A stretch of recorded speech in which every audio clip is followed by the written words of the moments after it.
আসসালামু আলাইকুম। আমি আজকে নতুন রেসিপি তৈরি করব। পাকা চিচিঙ্গা দিয়ে মাঝখানে কেটে নিব,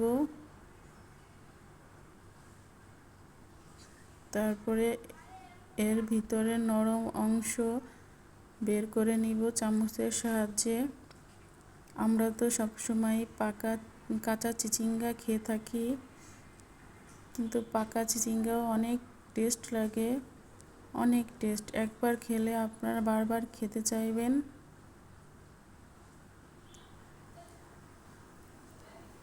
এভাবে আমি সবটুকুন বের করে নিব।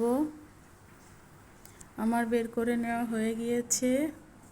এখন আমি এর ভিতরের বিচি ছাড়িয়ে নিব।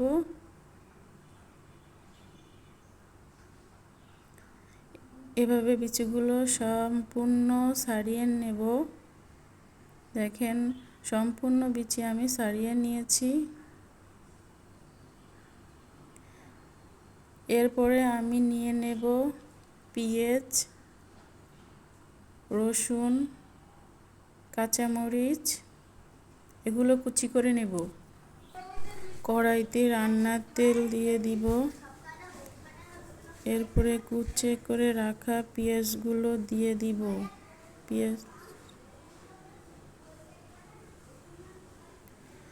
তারপরে নাড়াচাড়া করে কিছুক্ষণ ভেজে নিব। বাদামি একটু কালার চলে আসলে এরপরে দিয়ে দিব হলুদের গুঁড়া, লবণ, তারপরে আর একটু কিছুক্ষণ ভেজে নিব।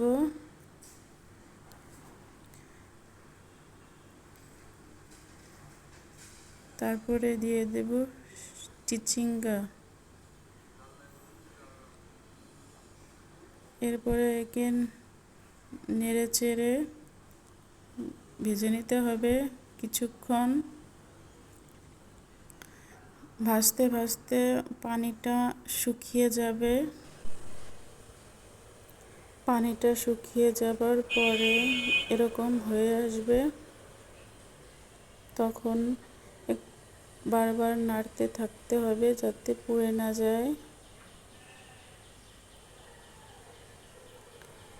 আমার ভাজা প্রায় কমপ্লিট হয়ে গেছে। নামিয়ে নিব। নামিয়ে নিয়েছি। দেখেন কি সুন্দর হয়েছে, অসাধারণ। খেয়ে দেখবেন, অনেক টেস্ট। একবার হলেও খাবেন আপনারা।